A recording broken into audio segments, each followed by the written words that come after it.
The lawyer looked at me and said something that made the entire room go silent. We were seated in a private office on the third floor of a bank in Victoria Island, Lagos. My father kept tapping his gold ring against the table. My mother sat stiffly beside him, her eyes fixed on the brown envelope in the lawyer's hand. My older brother, Tunde, leaned back in his chair as if the meeting had already gone his way. He even smiled at me once, a small, proud smile that made my stomach turn. I had only come because my grandmother insisted. The lawyer cleared his throat and adjusted his glasses. Then he looked straight at me. "Miss Amara Okafor," he said, "your grandmother placed one property, 2 business accounts, and a sealed family statement under your name 6 years ago." My mother gasped. My father stood up so fast that his chair almost fell. Tunde's smile disappeared. Before I could speak, my grandmother, who had been silent all morning, lifted her walking stick and pointed it at my parents. "Enough," she said. "Today, everybody will hear the truth you buried for 30 years. I felt my hands grow cold. I did not understand why my name was on anything. I did not understand why my grandmother was trembling. I did not understand why my father suddenly looked afraid. Then she turned to me, her eyes full of tears, and said, "My child, everything they took from you started with a lie." Everything changed because of that one moment. If this story touches your heart, don't forget to subscribe, like this video, and share it with someone you care about. My name is Amara Okafor. I was 29 years old then, and I lived in Surulere, Lagos. I worked as an accountant for a small logistics company near Apapa. My salary was not impressive, but I respected every naira I earned. I kept a notebook for my spending, paid my bills on time, and saved little by little for the future I wanted. I was not the kind of woman who chased attention. I liked peace, clean spaces, warm food, honest work, and the feeling that I had earned my sleep at the end of the day. People often told me I was too calm. Maybe they were right. Even as a child, I learned how to sit with pain without making noise. I learned how to watch people choose someone else and still keep my dignity. I learned how to carry family problems without asking who would carry mine. It was not because I was weak. It was because I believed patience had value. I believed if I stayed good, stayed useful, and stayed respectful, love would one day return to me in the same measure I gave it. That belief kept me going for many years. I dreamed of opening my own financial consulting office for small businesses. I wanted to help market women, tailors, young shop owners, and church groups manage money better. I wanted to own a quiet apartment with a balcony, buy my grandmother a better bed, and travel once a year without fear of debt. My dreams were simple. They were not loud, but they were real. Most people who met me at work thought I came from a stable home. I dressed neatly, I spoke politely, I never arrived late. I handled pressure well. They did not know I often sent half my salary to my parents before paying myself. They did not know I was the one who covered electricity bills when my father's pension came late. They did not know I quietly paid hospital deposits, school fees for cousins, and even my brother's car repairs when he called in panic. And still, in my own family, I was always second. Tunde was 2 years older than me. From the day I could understand anything, I understood one rule in our house. Tunde came first. If he wanted new shoes, he got them. If he failed an exam, it was the teacher's fault. If I passed my exams, it was expected. If I was tired, I was called dramatic. If he was tired, everyone rushed around him. My father, Chike Okafor, used to say, "A son carries the family name. A daughter marries and leaves." That sentence shaped my childhood more than he ever knew. My mother, Ngozi, did not say it often, but she lived by it. She cooked Tunde's favorite meals even when there was barely enough food. She borrowed money for his business ideas and called them investments. When I needed textbooks, she asked me to manage with borrowed copies. When he wanted a better phone, she said it would help his connections. When I asked for transport money to school, she told me to be strong and use the bus. I was always told to understand. I understood when my gold earrings were sold to support Tunde's urgent import deal. I understood when my university graduation money was used for his engagement party, even though that engagement ended in 3 months. I understood when my parents moved into the self-contained apartment I was helping to pay for, while I stayed in a tiny room with weak plumbing. I understood everything. At least, that was what they expected. Tunde had charm. That was his gift. He could enter a room and make people laugh in 2 minutes. He wore expensive perfume even when he owed rent. He talked about business like a millionaire, though most of his ventures died before they started. He loved appearing successful. He liked designer shirts, hotel meetings, and posting photos beside cars he did not own. He was never openly cruel. That would have been easier to fight. He was worse. He was selfish in a soft voice. He would hug me after using me. He would call me best sister after borrowing money he never returned. He would tell my parents, "Amara is strong, she can manage," and they always agreed. Our relatives saw it too. My aunties whispered. My cousins noticed. But in many families, people see unfairness and call it normal. They say, "That is how homes are." They say, "Do not break the family because of money." They say, "God will reward you." So I kept helping. I kept attending birthdays, weddings, naming ceremonies, and hospital visits with a smile on my face and a wound inside me. The only person who truly saw me was my grandmother, Mama Ifeoma. She lived in Enugu for most of my childhood, but after her health started failing, I helped move her to Lagos so I could check on her. She was my father's mother, sharp-minded and impossible to deceive. She prayed loudly, laughed deeply, and noticed what others hid. Each time she visited our house, she watched everything. She watched how my mother served Tunde first. She watched how my father praised him for empty promises and gave me silence for real work. She watched how I brought medicines, groceries, and cash without expecting thanks. One evening, after I had paid her clinic bill, she held my wrist and asked, "Amara, why do you carry people who would not carry you?" I smiled and said, "Because they are family." She looked at me for a long time. Then she said, "Not every truth lives on the surface." At the time, I thought she was speaking like old people often do, in deep sentences that arrive before their meaning. I did not know she was warning me. I did not know the worst had already started. When I arrived, she made tea, put on her glasses, and studied each paper like a judge. She said nothing for a long time. Then she asked, "Did you ever sign anything for your brother?" "Never," I said. She nodded once, slowly. Then she opened her old metal box and brought out a yellow envelope with my father's name written on it.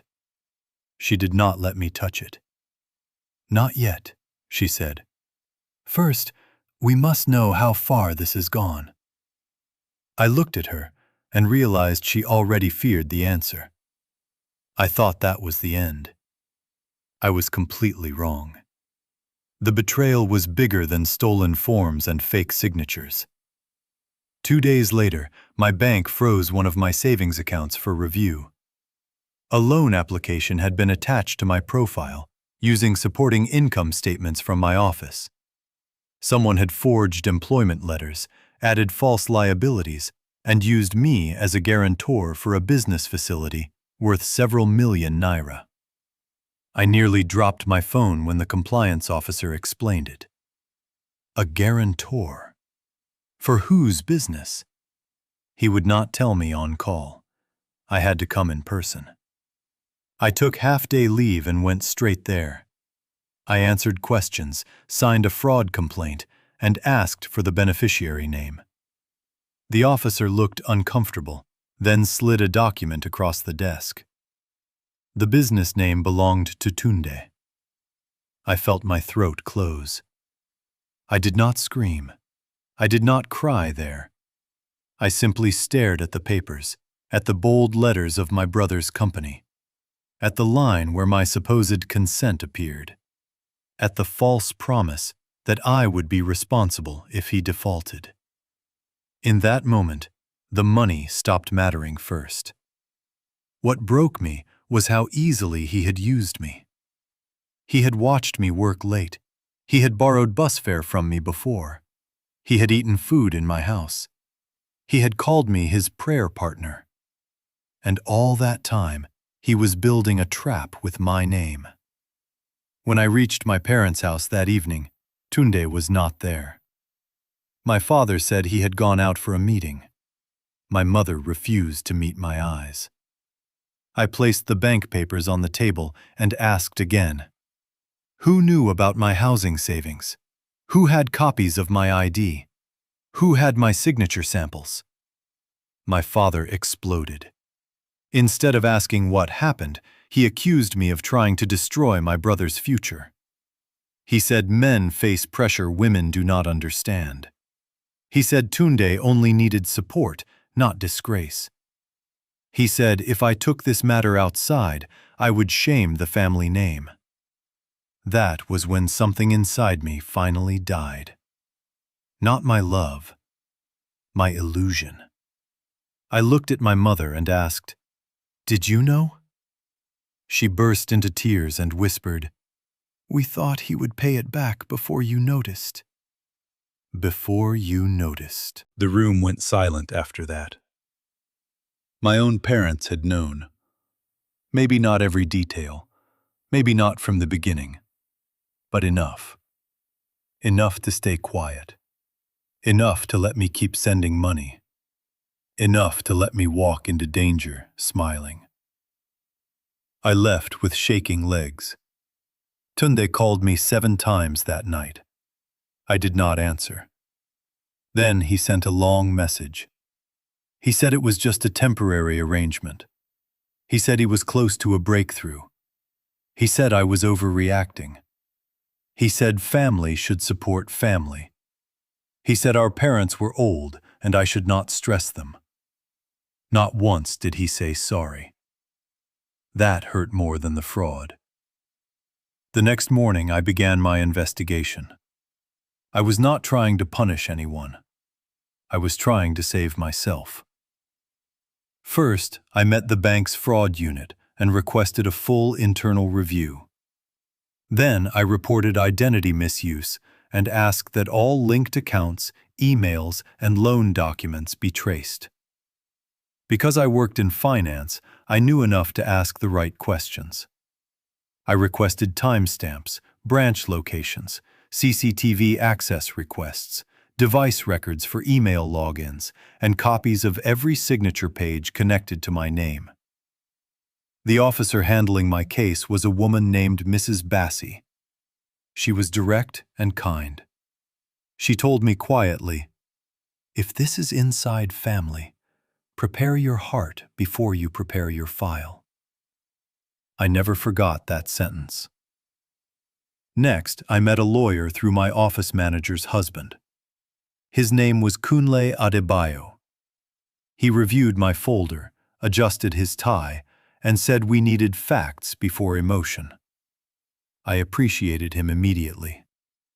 He helped me file a formal notice against liability, requested preservation of financial evidence, and advised me not to warn anyone else yet. That same day, I changed every password I had ever created. The consequences came fast and naturally. The bank canceled the fraudulent guarantor obligations and flagged Tunde's business accounts for investigation. The housing cooperative restored my status after tracing the diverted refund pathway. My father was questioned for his role in false witness documentation. My mother avoided charges only after fully cooperating and submitting a written statement. Tunde lost access to credit facilities, and one major investor pulled out after hearing of the fraud review. His engagement to a woman from a respected family ended within a month. Not because I called her, because secrets do not sit quietly once truth opens the door. My father stopped attending church for a while because people had begun asking careful questions.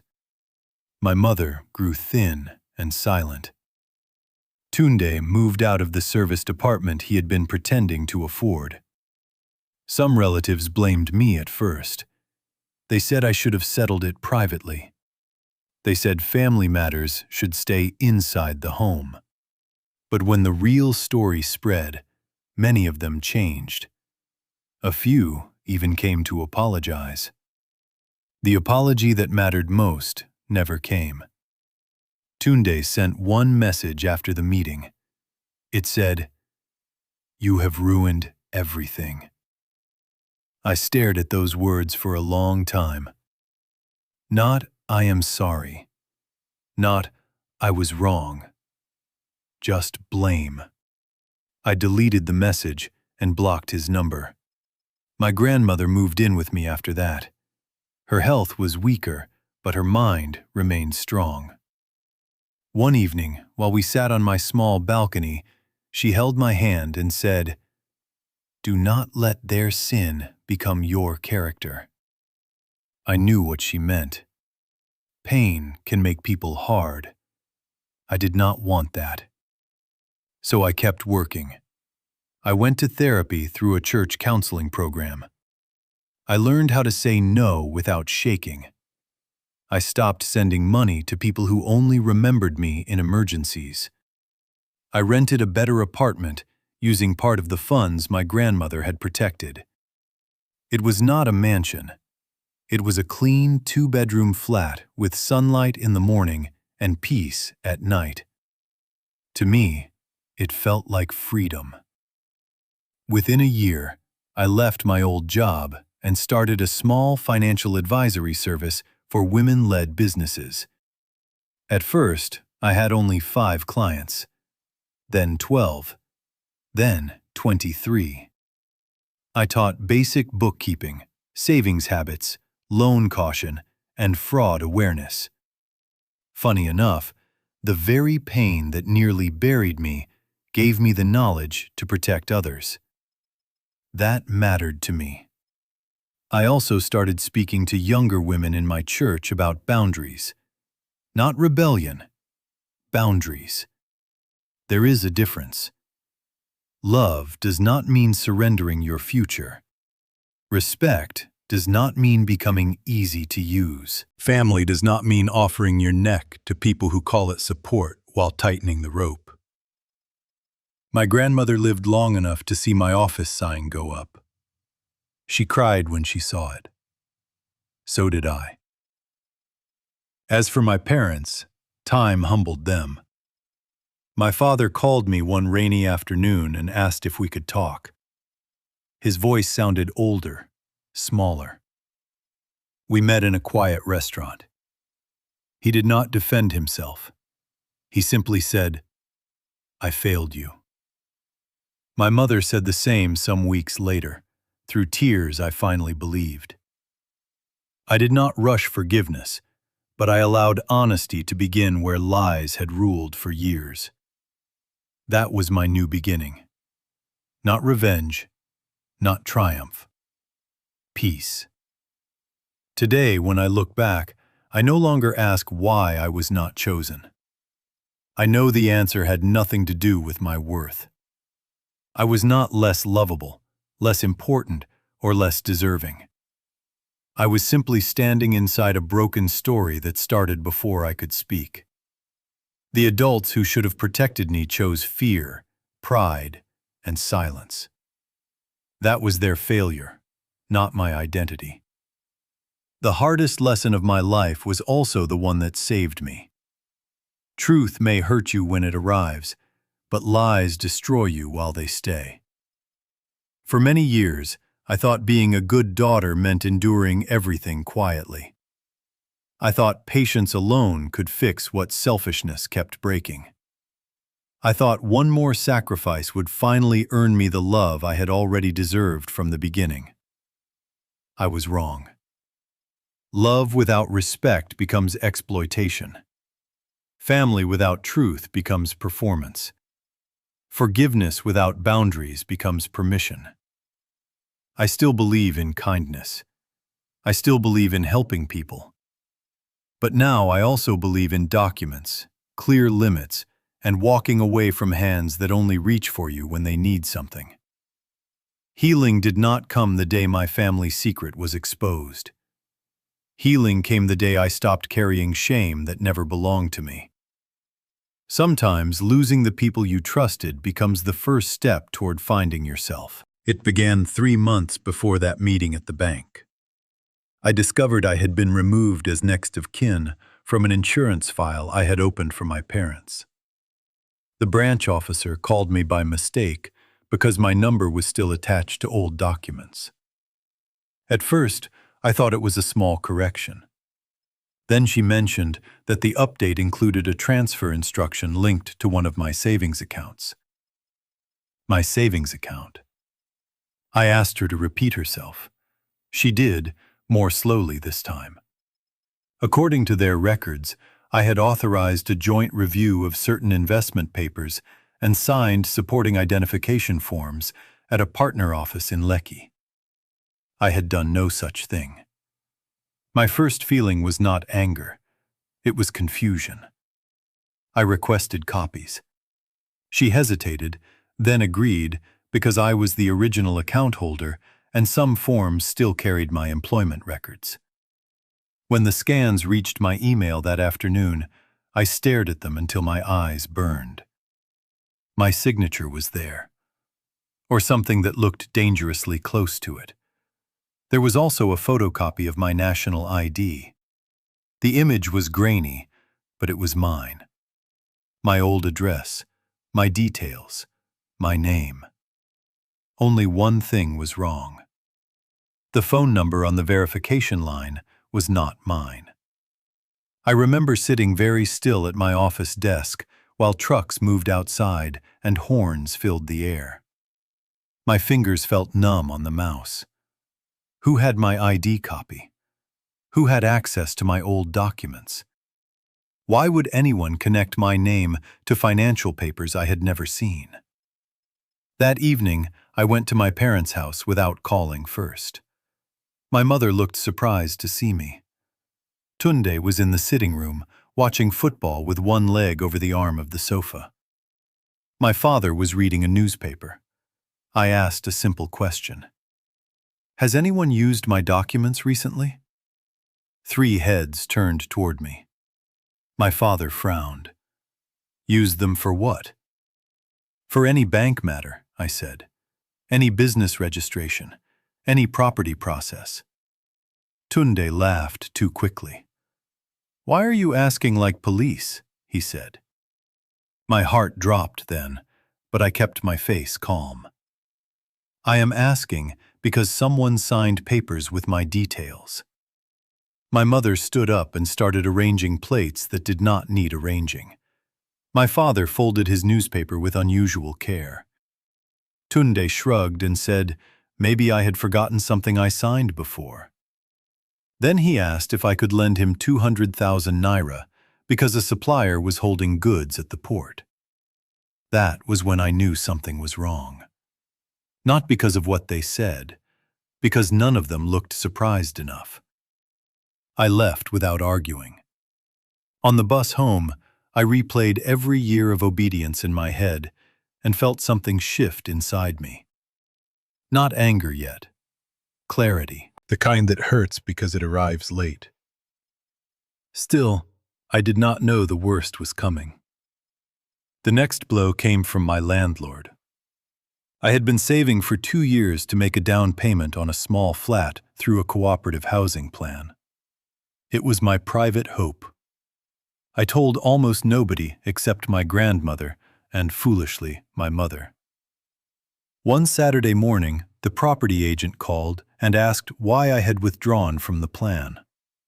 I told him I had not. He read back an email sent from an address very close to mine, only one letter different. He also mentioned that the refund had been directed toward an account ending in digits I did not recognize. My breath caught. This was no mistake. Someone had my documents, knew my plans, and was moving around my life like a person wearing my skin. I spent that afternoon checking old emails, speaking to customer service officers, and printing every suspicious record I could find. By evening, I had a folder on my table and one terrible thought in my chest.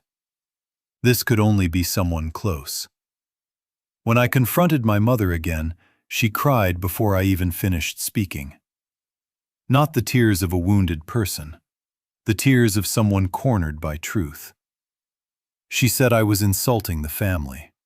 She said I was letting outsiders poison my mind. She said Tunde would never hurt me. I had not even said his name. That night, I could not sleep. Around midnight, my grandmother called me. She said she had heard my mother and father arguing earlier in the day. She told me to come see her the next morning and bring every document I had. I thought that revelation would destroy me.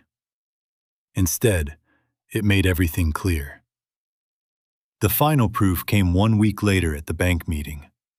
By then, my lawyer had obtained official document comparisons, email access logs, cooperative records, and the police request for camera footage. The fraud unit invited all involved parties for a formal review before criminal escalation. My grandmother insisted on attending. My parents came tense and defensive. Tunde arrived in a cream suit, acting offended, as though I had dragged him into nonsense. The lawyer began with the financial evidence. He showed the forged guarantor forms linked to Tunde's company. He showed the fake email account. He showed the refund diversion from my housing plan. He showed the cooperative record with my father's ID. Then he played silent CCTV footage from the Lekki partner office. There was Tunde, clear as daylight, submitting papers. Minutes later, my mother entered the same office. In another clip from a different date, my father signed a witness column. Nobody spoke, not even Tunde. Then Mrs. Bassi opened a final folder and explained that one of the business accounts Tunde used had earlier been funded from an old fixed deposit belonging to my grandmother. It had been moved under an emergency family authorization 6 years ago. But the account ownership did not fully transfer because my grandmother had placed a legal hold naming a future beneficiary. That was when the lawyer looked at me and said those words that started this story. The room froze. My father asked, "What beneficiary?" The lawyer answered, "Amara Okafor." My mother began to cry. Tunde said there must be a mistake. My grandmother straightened in her chair and spoke with more strength than I had heard in years. "There is no mistake," she said. "I saw the greed in this family long ago. I knew one day they would eat their own child alive if I left everything open." She then asked the lawyer to read her sealed statement aloud. He did. He read the history of my parents' marriage. He read the truth about Tunde's birth. He read how favoritism had become abuse. He read how she had secretly protected one property and 2 accounts for me because, in her words, Amara gives without taking and suffers without announcing it. He read that if any fraud or coercion involving my name emerged, the documents were to be opened immediately. By the time he finished, the room felt too small for breathing. Tunde stared at my father, then at my mother. My father looked broken, not angry anymore, just exposed. My mother covered her face and sobbed. For the first time in my life, I did not feel small in front of them. I felt sad. That was all. When the lawyer asked whether I wished to proceed with legal action, I answered calmly. I said yes to clearing my name. Yes to blocking all false liabilities. Yes to recovering diverted funds. And yes to formal consequences for document fraud. I did not insult anyone. I did not shout. I simply told the truth. Justice did the rest. When I told my lawyer, he asked the question I had been avoiding. Why would parents risk this for one son? I gave the obvious answers first. Favoritism, pride, culture, their belief that sons matter more. But he looked unconvinced. People hide many things, he said. Sometimes money is not the first secret.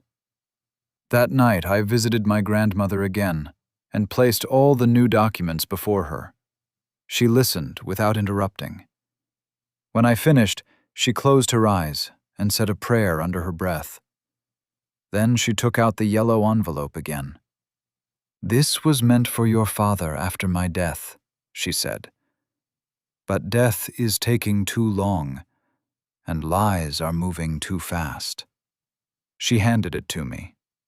Inside were old letters, one clinic receipt, and a handwritten statement signed by her and a retired midwife from Enugu. I read the first page once. Then I read it again. My chest tightened so sharply I had to sit down. According to the statement, Tunde was not my father's biological son. Before my parents married, my mother became pregnant by another man, a wealthy trader who refused responsibility. My father found out only after the wedding, when the baby arrived too early for the dates to make sense. He wanted to send her away. My grandmother stopped him. She begged him to stay and raise the child to avoid public shame. He agreed, but only on one condition. Nobody would ever know. Years later, when my mother gave birth to me, the marriage was already poisoned. My father accepted Tunde in public, but never forgave my mother in private. My mother, full of guilt, spent her whole life overprotecting Tunde. My father, obsessed with pride, spent his whole life proving that no one would ever question that Tunde was his son. And I, the child who came after the lie, became the sacrifice that kept their secret covered. I looked at my grandmother with tears in my eyes. She nodded sadly. "They fed one wound by creating another," she said. "And that other wound was you." I could not speak for a long time. So that was it. That was why Tunde was always rescued. That was why my mother defended him even when he failed. That was why my father shouted more loudly when Tunde embarrassed him. Not because he expected more, because he feared exposure. That was why both of them were willing to use me. I was the cheaper child. When I reached home, I found my front door lock slightly scratched. That same day, I changed every password I had ever created. Nothing was missing inside, but 2 drawers had been disturbed. I stood in my room for a full minute, listening to my own breathing. Had someone entered? Or had I become suspicious of everything? I called my landlord and asked about security. He told me a visitor had come 2 evenings earlier asking for me, a man in sunglasses. He claimed to be my cousin. He did not sign the visitor's book. I still did not know the worst was coming. Kunle advised me to gather witnesses without drama. So I visited the housing cooperative office and asked who processed my withdrawal request. A young administrator remembered the man who followed up by phone. "He sounded confident," she said, "like a husband or brother." She also remembered that the refund account confirmation arrived after an in-person visit by a family representative who said I was too busy at work. She had copied his ID for their records. When they printed it for me, my hands trembled again. It was my father's voter card. I sat there with the paper in my hand and felt the world tilt. My father. Not just aware. Involved. I thought my pain had reached its limit. It had not. From there, things moved quickly. The bank traced one login used to access a fake email address made in my name. The recovery phone belonged to a number registered under my mother. Mrs. Bassey helped me obtain branch camera logs for one document submission day. The footage was not immediately released to me, but law enforcement could request it once I filed a police report. So I did. Quietly. Carefully. Then another clue appeared from a place I had almost ignored. My grandmother's househelp, Chisum, told me she once overheard my parents discussing the Lecky papers in Grandma's sitting room while I was at work. She remembered because my mother kept saying, "If Mama finds out why we are doing this, she will expose everything." Why we are doing this, not whether. Why?